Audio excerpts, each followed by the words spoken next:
Welcome to the Wood and Work podcast. Today I am your host. It's Paul from JCR Builds in the UK. You will find us on all audible platforms. You can contact us on all social media platforms. Don't forget to go to Spotify and leave us a review. Once we hit 500 reviews, there will be a worldwide giveaway and it will be a decent prize. So make sure you're involved. Today we have a guest on. We have John from Enfield Refurbishments. Thank you very much for taking time out of your Saturday to join us today, John. You're welcome. Good. So, for those that are listening that don't know who you are, could you just sort of give us a brief outline of who you are, what it is you do, and yeah. So I'm John Argyle of Enfield Refurbishments. We've been trading since about 2012. I've been in the industry since about 1987, and basically I started out as a carpenter and joiner, but we do quite a lot of renovations and alterations and work on older buildings and properties. So it's not just carpentry and joinery that we do. And that's just evolved over the last 20 years because of working alongside friends, trainees, people that I've worked with, so many that, you know, we've picked up other bits and bobs along the way and basically do everything from the footings up to the finished roof now. Yeah, I mean, I found that over the years, because I mean, I've not been in the trade obviously as long as yourself, but I found that the way I picked up tiling or plumbing or whatever is because as a joiner, we're sort of there once the footings are in, we're there on site, and then we're sort of stood around till second fix. So rather than standing around, I'd jump on the plumbing or jump on it, and that's how we learn. And that's why a lot of joiners are very much more multi-trade, aren't they? Absolutely. Rather than just, you know, we're more the multi-skilled trade to a point. That'll probably piss some people off saying that, but there you go. We in our industry, if you look at, I was a foreman on site for 15 years for a big construction company, and I would have said 90% of the foremans and junior managers were chippy based because we proceed and we follow every trade on site. Yeah, I do think that, especially like when you're setting out. I mean, I noticed it like when I say I've done some plumbing work, like if we're doing hidden piping, when I've done my own. Plumbers have then come in. How have got it so accurate? Well, I've used a tape measure. Yeah, because and a level. We use a lot of maths, and I'm always one when. But yeah, because I do notice that when I'm in, I do some work for some developers, and I always ask the end questions like, "Well, why do you want to know that?" I'm like, well, because even though the plumber might be coming in and putting the pipes in, there's no good me putting a stud wall where he wants to put his pipes, because it's all about the end game, isn't it? It's the forethought, isn't it? Yeah, because so that's all right. It's always the way we do. Because I've noticed recently, because you say obviously the name refurbishments, it's more of a broader scope title rather than sort of like joinery or whatever. Because I've noticed on your social, you were just putting in like was it a big concrete padstone or beam or something you were putting in the last week. Yeah, we actually built that extension. It's for my one of the guys that works for me, who's been a friend of mine for nearly 20 years, and I actually train his daughter. We built that entire extension from the footings upwards. I've got a mini excavator, so we were in there 5 years ago, you know, digging out the footings, digging out for the retaining wall, doing the whole thing. And he said, I've got this very heavy concrete beam to come out. Can we all take it out together? So it was a good idea for the Exo Active to get in there, and, you know, 2 men versus 1 man and a power pack. Yeah, I mean, because obviously I did see the Exo Active post, and that's what I just quickly touch on. So your thought? I mean, I've had a play. I was lucky enough to have a play with it a few weeks ago myself. Yeah. I didn't get on the what do you call it? The testing phase, unfortunately. I didn't get through all the way through this time, unfortunately. But what are your thoughts on it? Because obviously it's new to the market. Yeah.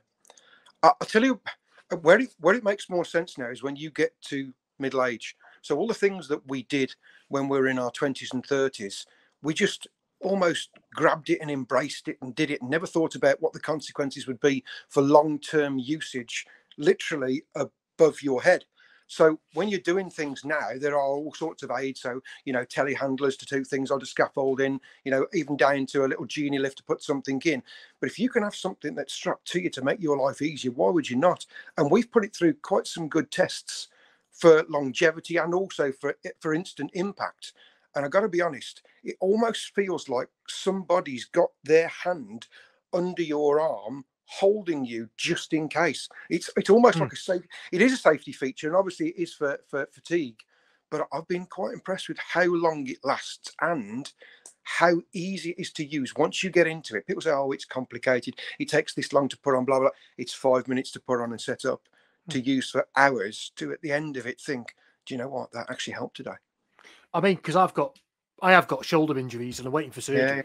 So I mean, I've used the Planex before, and after an hour or so of using the Planex, your arms are hanging off. You feel like you're hanging.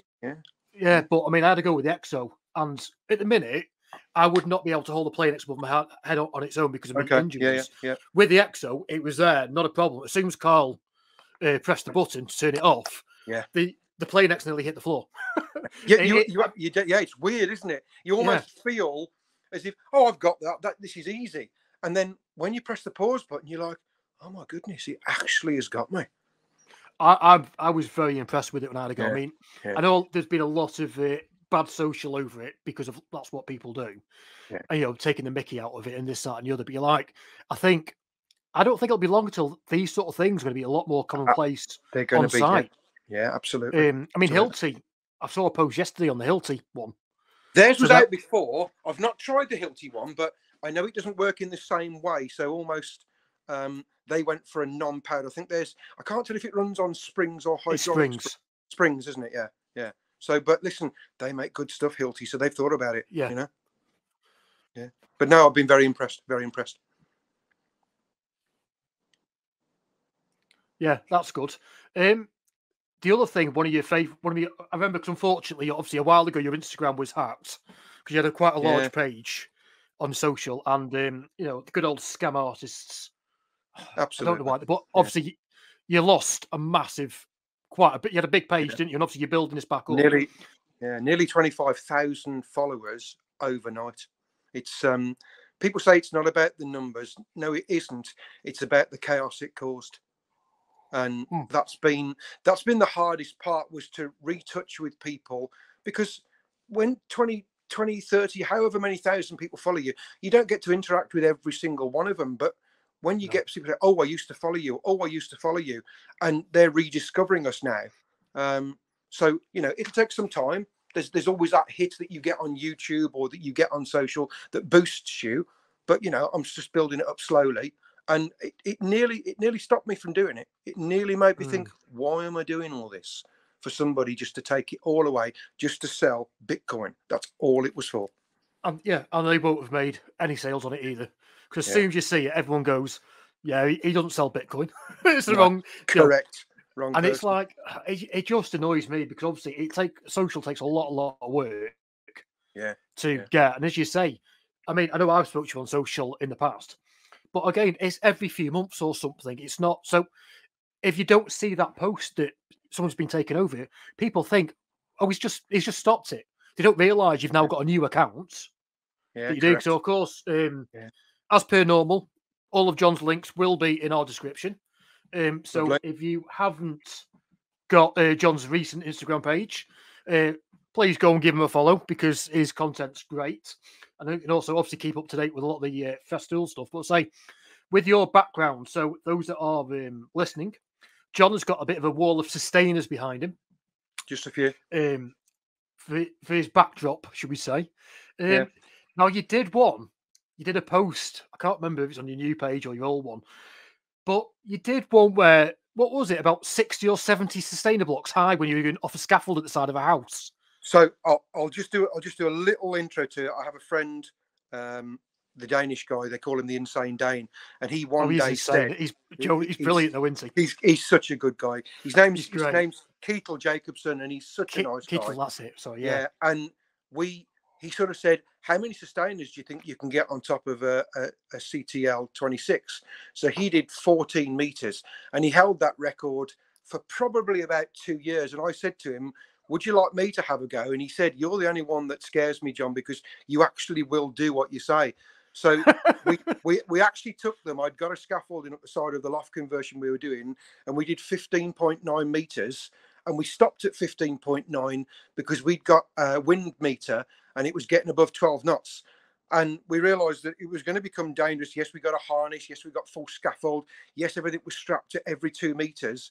But when you get to 16 meters and you think, oh my goodness, how much more are we going to be able to do with this? How much more weight are these going to be able to take at the bottom So yes, I before it think all there was goes. in total. I think there was seven. I think there might have been 70 something sustainers in there, and we had another 30. We could have gone to 20 meters, but we decided to call it a day at that. I mean, how much more do you indulge in doing a sustainer tower?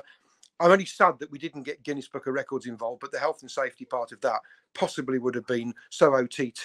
The customer may have said, you know, look, are you building our loft conversion, or are you here filming for Guinness Book of Records? So yeah, it was fun. When Though. It was people are fun. saying that, so I mean, each story is 2.5 meters. Yeah. And so each story is up 2.5 meters. So you're talking, 7 stories. That's massive. Yeah. There was a video It's taken absolutely massive. by my friend, and as you come down the road, they calculated that it was only a couple of sustainers short of twice the height of the house. Wow. So it took my scaffolding friend came in and put the loft conversion scaffolding up, and I said, "Do you mind elevating it a bit, because I want to do a tower full of boxes." And he had to look at me and he said, "You want to do what?" And I said, "Can you just make it a little bit higher?" He said, "Well, we can go as high as you want, John, but domestically, we're not supposed to put the scaffolding, twice as high as the house." So yeah, it was 15.9 meters is, I think, enough to keep most people at bay. Somebody wants to try it, welcome. Then we'll just find 20 meters and then max it. I mean, I can just imagine, if building control were having to come that day, and they would do, excuse me, and they'd be like, "So we've just come to check on, your beam that you've put in the loft or the steel or something like." So why is your scaffolding 3 stories above the house? Correct. Yeah. There was that point. People actually said to me, "What are you building?" And then afterwards, it was like they were only. We did a time lapse. I think it took in total about 3 or 4 hours to get everything up in place, get the tape measure on it, measure it, and then get it all back down again. And then it took 2 long wheelbase sprinters to get all of the sustainers there from the workshop. So yes, not really a effective use of time on the job, really. No, not at all. No. I mean, the things people do for social media, do you know what I mean? Absolutely. Somebody said to me, "Can you beat that?" So I had to go. I'd be good that, but yeah, I can see it's yeah. Anyway, enough of that. So obviously you said refurbishments. What sort of have you got anything like really what you call different and interesting projects coming up that? Okay, so done recently. So we're just one of the projects that we're just about to finish was a flood damaged kitchen in down in Maidenhead, and can I just walk downstairs because my colleague is knocking at the door and he wants to come in, and I didn't tell him I was going to be doing this. Just bear with me 1 second. That's all right. So surprise guest on the podcast today, people. Yeah, just 1 second. See what he says. Do you want to be a surprise guest on a podcast that I'm on at the moment, or can I just leave you to do your thing whilst I carry on? Yeah, okay. Doors open if you need to. You're right, Mark. Do you want the keys to the gate? Yeah, just 1 second. Sorry, mate. It's all right. Everything's always organised in. I said to my neighbour, "Don't come round and disturb me." And I forgot to tell my other guy that I work with. Is that Mr. Fixer Radio? No, this is the man from JCR Builds. We're just talking about sustainer towers. Okay, I'll leave you with it, Mark. Sorry, he's come to return some plants that he borrowed off me last week. Sorry. So we're doing a flood damaged kitchen, but we're not actually doing a kitchen. We're doing something completely different. There was a very fancy American white oak corner seat in the corner of the kitchen diner that got damaged during the flood, and it was all made of American white oak. And we've rebuilt that in the corner for him to match the existing one from photographs, no plans, all been made up as you go along, because there was no dimensions on any of the plans for any of the heights or the widths or the returns or the height of the seats or the anything that was on there. And that will be posted in the next week or so, because we finished that completely. And I've got into doing basically things. This is going to sound really weird. Lots of things that we do, lots of people don't want to do. And I can't understand, even after 30 years, whether it's because they can't be bothered, whether it's because they're not capable, or whether it's because they want a quick buck. Because all the things that we do take time. None of them are quick in and out. Most of our jobs. So the last one we did, we refurbished an orangery. We're going back to put the final bits of windows in on that, and then that will be there, because that was coming away from the building because it was poorly installed. So a lot of things that we do, I think, revolve around the fact that people have tried for years to get people to come and do a nice job, have been happy to have it patched up, sorted out, touched up. And then all of a sudden it becomes the point where either you're going to rip it down and renew it. And then before that, it was a loft conversion for a customer of mine I've worked for 20 years. So we'll do everything from refurbishing to building. At the moment, at the place where I am, you can see in the backdrop, is my old Victorian cottage. It's 200 years old in 3 years' time, and I'm just currently rebuilding the gable end. And it's been a test for me because I've never built the gable end of a house. I've done chimney stacks, I've done park gables, I've done all the corbels and all of the fancy brickwork, but I've never dug the footings on a gable end and then done the block work and the insulation and the face brickwork on the outside. And that's my own project, so that's my weekend job. I tend to love way too much of what I do, because people say, have you got a hobby? Yeah, it's wood, and it's everything to do with wood. So I'm the same. yeah, it's whether it's going and it's going into the woods and cutting a tree down and then slabbing it and then storing it and turning it and drying it and machining it and making it, anything of that. All this timber that's behind me, you can see, this all came off a tree that I won off eBay 7 years ago that was slapped on my drive. And we machined it all up and we took it and we planked it and we did everything to it. And that Tree you won on eBay. yeah, I bought a 6 meter tree. It was so big they had to put it on a roll on, roll off, and they dropped it on the drive, and we just cut slices off it, and we've got it down to half the thickness. And my little 1-ton machine won't touch it. It just the bucket goes round it, and it just pulls the machine towards it. So we're just going to keep taking slices off it until it's no more. But it's 1 meter wide and 16 feet long. Oh, it's big. It's a beauty. It's a beauty. Big. It's a big piece of wood. And I paid £250 for it. Now you would pay £2,500 for it. Probably, and the rest, I reckon. Yeah. Because I mean, we're talking to Jerry the other week, actually, from Grantland Timber, Hardwoods. I don't know if you know Jerry, but the same thing. We were saying what used to be. It go back say 15 years in the trade, and all the bits the timber yards used to throw away because it was firewood. Yeah. But now they're worth £4,000-5,000 for a slab. Absolutely. Because now people are using them, whereas before they used to get burnt because it was scandalous. But but another thing you were saying, about the sort of wide variety of the stuff you do, I think you're right. I think it's quite a few different factors together to why certain people don't do it. The first one, I mean, I don't work with. I mean, I've only had a couple of young lads come to do odd days or whatever. I've subbed at companies, so I don't know, but they're not being taught the same. No. So I don't feel, I mean, and I do think this as well, because a lot of the lads, you see the groups on good old Facebook or whatever, and all the young lads care about is getting on site, price work.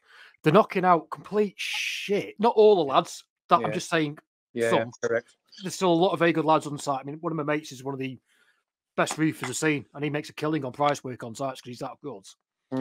But I think what it is they just want to get in, get out, and that's where we, as carpenters, joiners, whatever you want to phrase it as, we get a bad rep because people say, "Oh, you just cowboys, or you're throwing shit together." Well, I think the lads on site to a point do, but then is it because I don't think they talk correctly?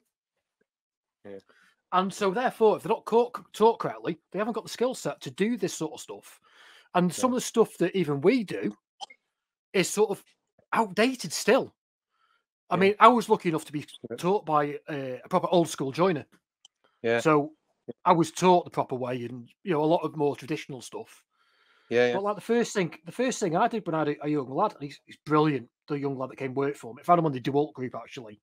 Yeah. Wanted to finish off his apprenticeship because he was working at a sash window company, couldn't get all the stuff he needed. Gonna come and do a bit for me. Mate, he's 19, maybe? Brilliant. Yeah. He's absolutely brilliant. Yeah. I mean, give him another 5-6 years, he'll piss all over me easily. It's the passion. He's just if they've got it, if they've got the passion and they've got the drive to do it, and they are keen, then that's great. But like you say, so much bad rep from price, but then they're knocking the back out the price on all these big sites now, to the point where people can't make money without cutting corners. And that's sadly where the trade is going, because people are doing it to earn more money and don't really care about what they finish. You know, I mean, you know, there's people that go around and snag jobs professionally for a living, and then you see some of the stuff and you think, oh my goodness, how did they leave it like that? How did I get past that? How did they leave it? Yeah. Yeah. I mean, some of the stuff as well is just downright dangerous as well, isn't it? Yeah, absolutely. Yeah, But I mean, like with Charlie, young lad, when we were doing a load of outdoors, and even though, yeah, we did use a router and the trend edge jig, don't yeah, get me wrong. yeah. First thing I said, mate, he picked up his the trim router to do one. I said, no, mate. He said, you're not, this is one of the first jobs he did for me. I went, here's a bit of 3x2, go and chop me a hinge in, here's a chisel. You what? I said, mate, he said, if you can't do it with a chisel, you ain't using a router, end off. Yeah. Because Correct. you've got to learn the correct way first. Because, I mean, again, we had another thing. We're talking with a couple of the young lads in New Zealand that do all the wooden framework. Yeah, And they're like, what was your first nail gun? And I pulled out a hammer. Here it is. Yeah, we didn't have nail guns. No, it was that a hammer. Was a proper luxury nail gun. Yeah. I mean, I think they started coming out when I was about, I've probably been in the trade 4 or 5 years, maybe. Yeah. I think by the time they started coming out. But yeah, I mean, obviously now I would not do framing by hand, sack that. Yeah. But if you have to, we know how to. Do you know what I mean? So many people pass load stuff together and then think, oh, rubbish, and I need to do that. And then you got to tear it apart. And I say to people, just think about it. Just spike it, put a nail or put a screw in it and hold it and then just check it.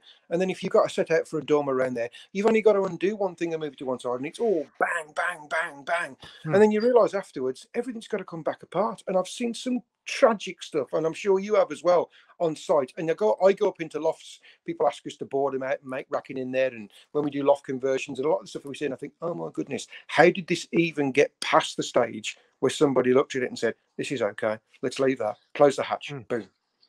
I mean, one thing I hate, I mean, I did not hate, but I do hate it.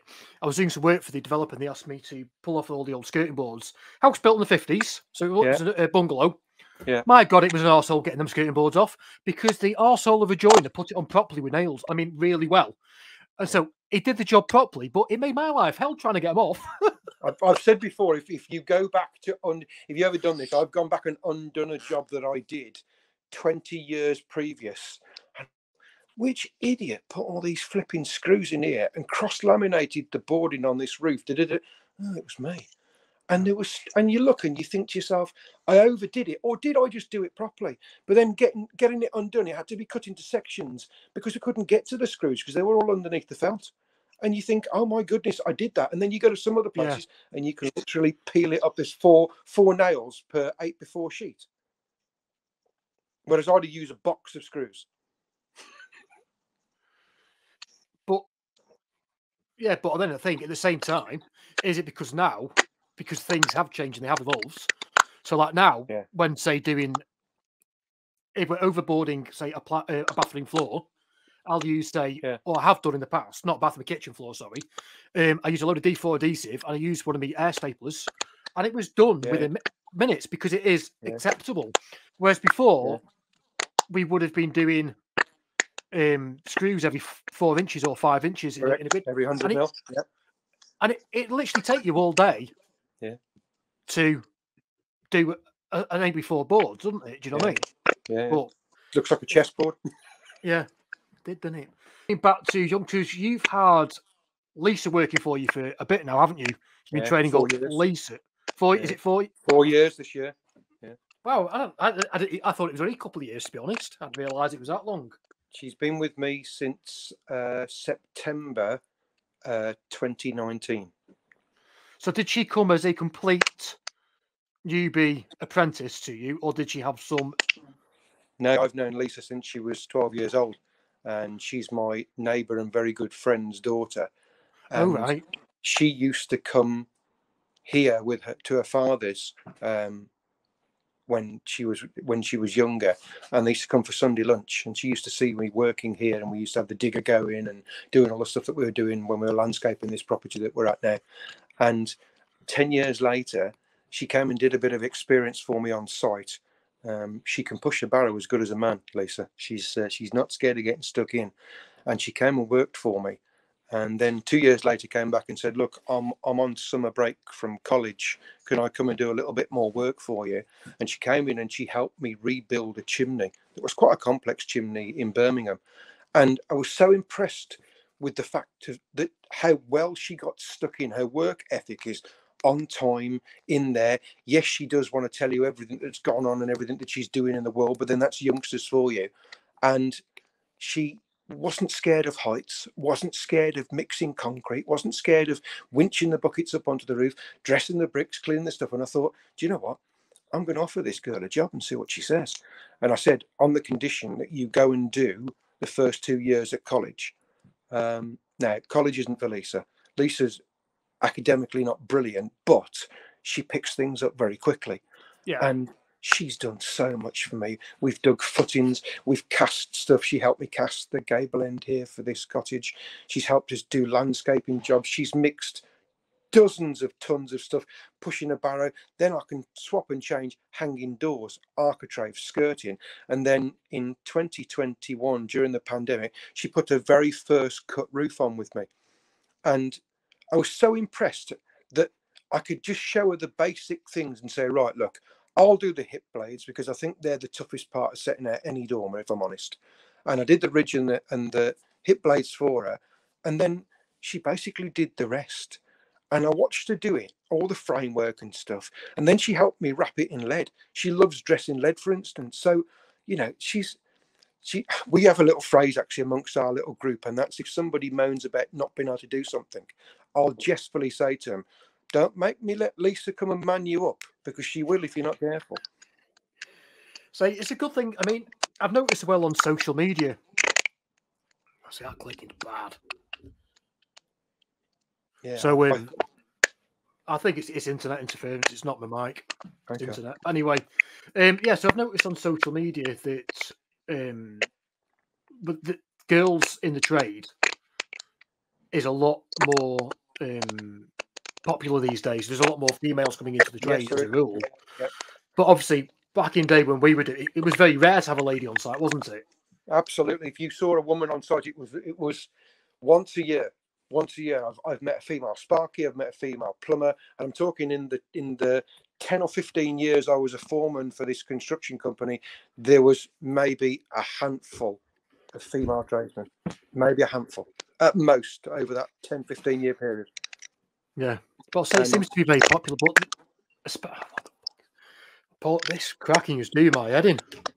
It is, and I don't know, because if I don't make any noise, it crackles at your end. But I'm not sure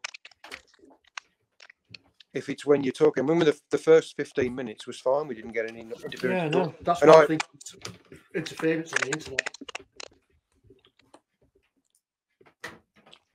Would it help if we log back out, log back in, or not? No, hang on. Let me unplug the power. Because I'm just wondering, so we're only on 28. So I'll just edit all this bit out, Joe. I'm just going to undo in case it's like the power lead around me. Okay. Because there's a power lead in the laptop. I'm wondering if that. Right. It's definitely crackling more now you're moving those cables and stuff at your end. Right, just let me try and change my audio settings. Okay. I'm wondering if it's the back of this. Audio. Gremlins in the system, as you know. They're always there. Let me 1 second.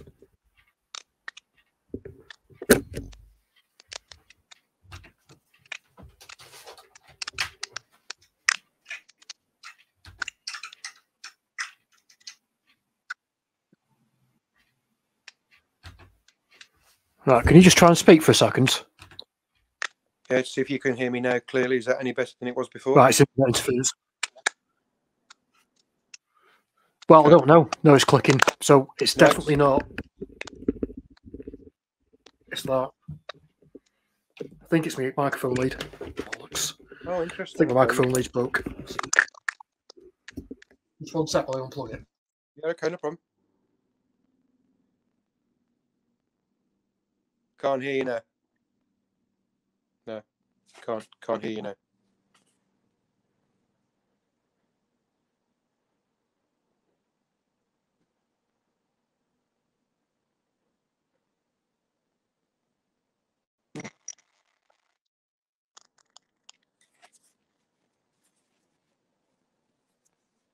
I can't. There's no. Oh, you come back. You come back.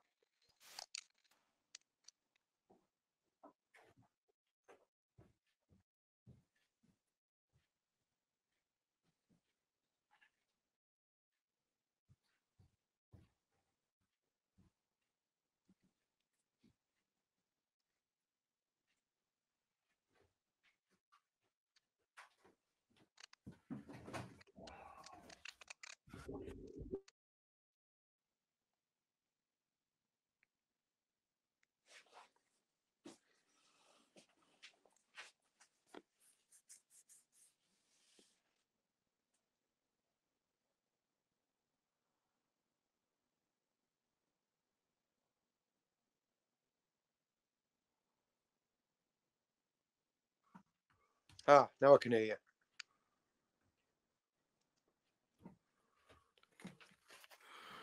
How's that? That's better. That's better. I can't hear you. So, I can't hear you. Okay. Audio.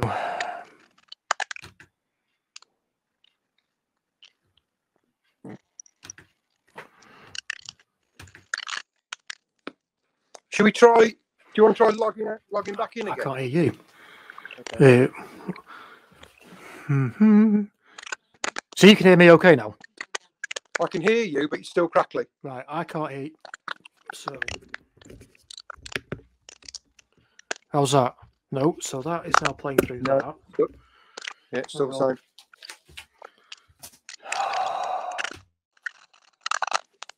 same. Mute settings. Audio. Why don't we try a new connection?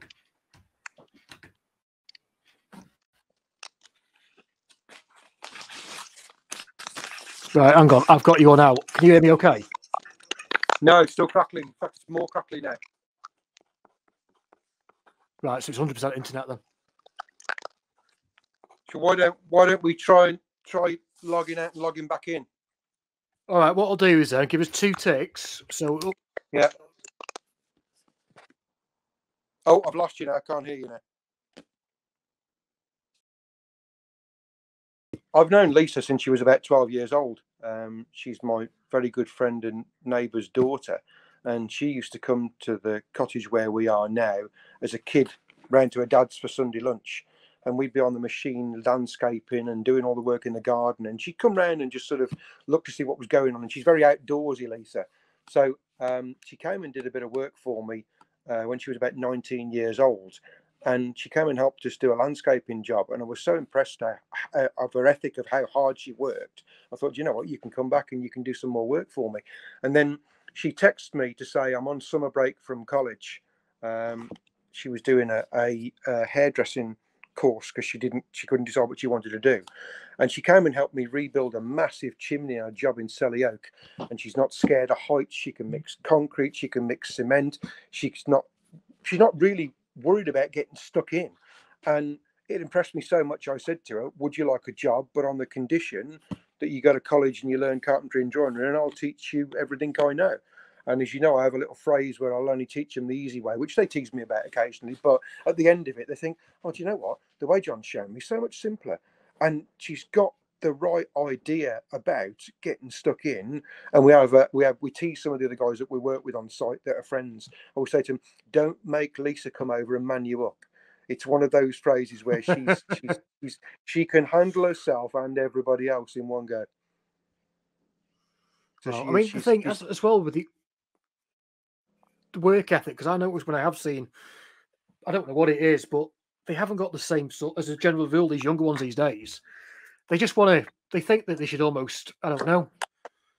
They want everything doing for them. Yeah, they want everything doing for them, and they don't. They just want to play on the phone, drink energy drinks or whatever. And I do find it very hard to actually see anybody that wants to work. I mean, I even had a local lad who was trying to give him some cash work before Christmas. I think it was last year, and he just turned around and said, "Oh, but we're going to go shopping, mate. We're going to go Iceland." Like, what? You're turning down 3 days of work because you want to go food shopping. You do know they're open till like 8 o'clock at night. You can, but the thing is, mate, if the government want to turn around and pay people to sit on their arse and not do anything, absolutely, that's what they're going to do. Yeah. She's do you know what I mean? Yeah, and it's very hard. I think I've seen some of with Lisa's posts and what have you. I mean, she's definitely coming along well, and it's good to see someone that is. It's got the interest as well, she's a great passion for doing it. Great advocate for women in the building, and the people that we work for. It actually, I've realised, it's now to my benefit as well from a customer's point of view, because I would say 90% of my customers are women, and it's quite nice that that introduction. I've always worked better for women than I have for men. I used to work for some really awkward people, and that's because other people couldn't work for them. By the time I've worked for them, it's for me, it's a challenge. You know, some people want to put up barriers, but having a woman working for you as well has opened so many doors.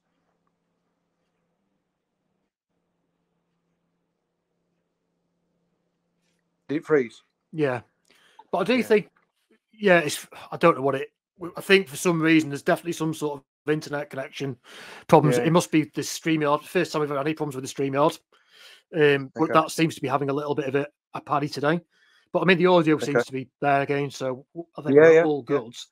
good. But yeah, I think I know what you mean with you're saying about the clients and stuff. That I think with the way things are, with the way things have changed in the last maybe 10 years, 20 years, that Yeah. a lot Yeah. of people feel more comfortable with the fact of it is a lady, with Lisa being Absolutely. obviously being a woman like. Yeah.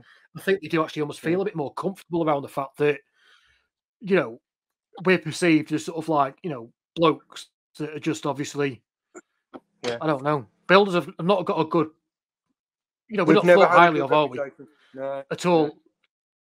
Yeah. I mean, But they for say, start, it's not just that. I mean, people sort of think that we're thick and stuff like that, don't they? And we're not. yeah, it's a We're shame super because yeah, intelligent for. absolutely. Well, we have to adapt to all of the challenges and jobs that we do every day, and at the end of the day, we're looked at to find a solution to anything that is a problem for a customer. And you have those years of experience where you think to yourself, if I don't sort this out, then are they going to trust me to do the job for them next? And as I said, most of the jobs that we go to have usually been wrecked by people going in, providing a very poor service for the same amount of money, letting them down for the point where they've got to get me to come in. And I've met most of my client base are recommendations. I don't advertise at all. So when they get me in a corner, they'll say to me, look, John, we want to make sure you do this, this, this, and this. And pretty much I've won their trust halfway through the job easily. And that's always my challenge, is to make them realize that we're there to provide a professional service for them. And sadly, lots of people don't.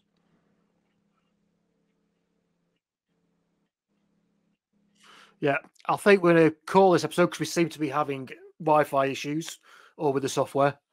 Okay. Because we are definitely freezing and flicking out, unfortunately, for some reason. Oh, shame. Okay. We've got majority of, it is a real shame because it's been going really well. Thank you very much for John, for you coming on today. All of John's links will be left in our social media. So if you do have any questions for John, please drop him. Of course, you need to go and follow his Instagram page and check out his post. He has some cracking stuff. Please leave us a review on Spotify. You can find us on all major platforms. Thanks very much. We shall see you next week.